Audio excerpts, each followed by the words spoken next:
नमस्कार दोस्तों, मैं हूं नीलम सिंह। आप देख रहे हैं नेताजी.live। जैसा कि आप जानते हैं, हमारे इस चैनल के माध्यम से हमारी एक कोशिश होती है कि हम आप तक आपके पसंदीदा नेताओं के दिए गए वक्तव्य और भाषण को आप तक पहुंचाएं, वो भी असंपादित। भारतीय जनता पार्टी की सरकार ने एक बार फिर बता दिया है कि उनकी मानसिकता किसान विरोधी है।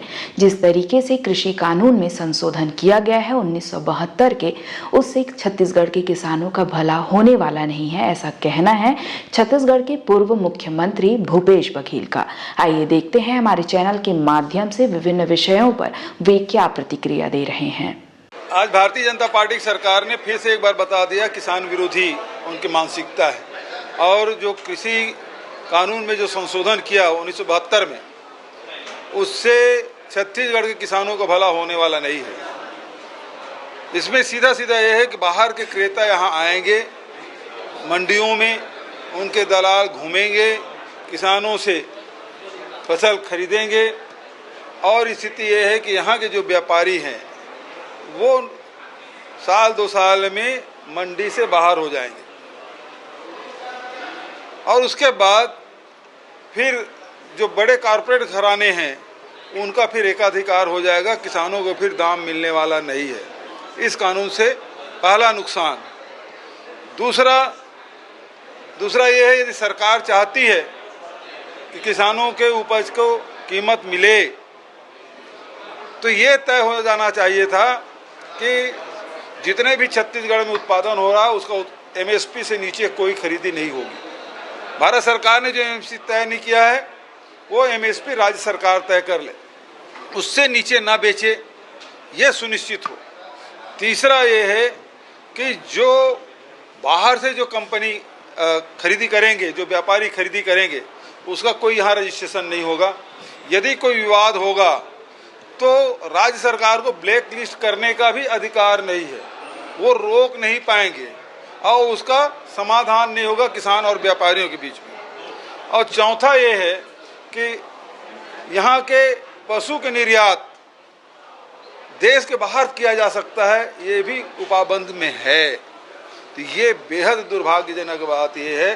परसों ही मैंने मुख्यमंत्री जी से कहा कि जिस प्रकार से गौ तस्करी बढ़ी है छत्तीसगढ़ में, आने वाले दिनों में मवेशी देखना हमको नहीं मिलेगा। और आज वो कानून के तहत कानून भी बना दिया कि विदेश भी भेज सकते हैं।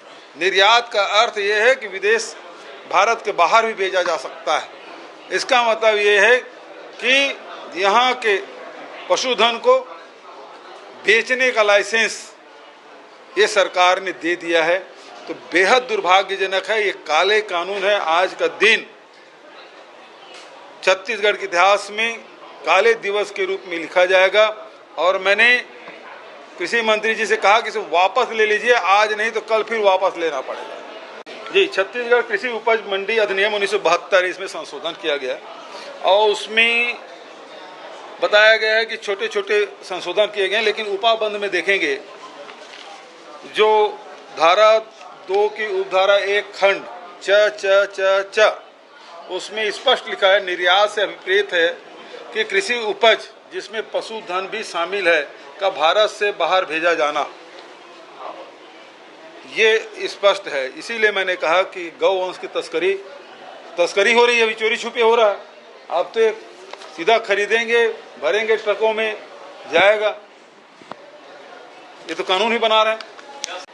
अब निश्चित रूप से पार्टी अध्यक्ष उसको तय करेंगे, पार्टी में बात करेंगे, सीएलपी लीडर होंगे, सब लोग होंगे, क्योंकि बड़ा मसला है। मैंने यही कहा कि इस कानून को आनन फानन में लाने की ज़रूरत नहीं है।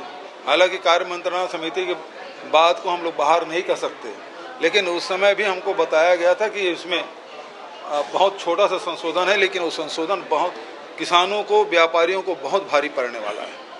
तो ये निश्चित रूप से इस कानून को मैंने विधानसभा में यही कहा कि ये छोटा सा संशोधन भले कर रहे हैं, लेकिन इनका व्यापक असर किसानों पे, व लघु अनुपज संग्राहकों पे, गौपालकों पे, व्यापारियों पर पड़ेगा। इसलिए सभी संगठनों से, किसान संगठनों से, व्यापारी संगठन से, सबसे बात कर लीजिए, फिर विशेष सत्र बुला लीजिए आपको बहुत जल्दी। तो प्रवर समिति में भेज नहीं सकते क्योंकि गठन नहीं है। तो इसलिए इसको यहाँ सभी इसको सर्कुलेट किया जाना चाहिए और सभी संगठनों से बातचीत करनी चाहिए, जो कि सरकार ने बहुमत के बल पर इस बिल को पारित किया है, जो काला कानून है।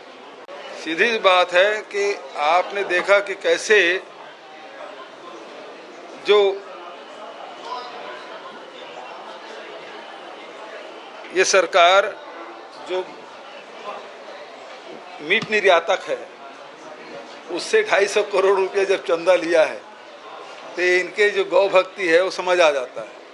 तो ये भी उसी प्रकार से है कि आप लाइसेंस दे रहे हैं कि आप यहाँ से खरीदो मवेशी और सीधा ले जाओ। मैंने तो विधानसभा के अंदर भी कहा कि बजरंग दल और विश्व हिंदू परिषद के लोगों के अब बेरोजगार हो जाएंगे, कोई काम नहीं रहेगा। देखिए आसंदी से व्यवस्था यही है कि हम किसी माध्यम से कल चर्चा करा लेंगे। मैंने आसंदी से ये आग्रह किया यदि ध्यानाकर्षण के माध्यम से इस मुद्दे को लाते हैं तो जितने साथी स्थगन लगाए हैं उनको एक एक प्रश्न पूछने का अवसर मिलना चाहिए, क्योंकि उल्टी दस्त है, मलेरिया है, पूरे प्रदेश में फैला हुआ है, कोई विधानसभा छूटा नहीं है ना। तो इसलिए जरूरी है कि सभी विधायकों जिन्होंने स्थगन लगाया है उसको प्रश्न पूछने का मौका मिलना चाहिए। अभी देखिए, अभी जैसे हम लोग सोनवाही गांव गए थे, बैगा जनजाति का 196 लोगों का टेस्ट किया गया, उसमें 30 लोग पॉजिटिव पाए। तो इससे स्पष्ट है कि मतलब 15% लोग तो वैसे ही उसमें आ गए।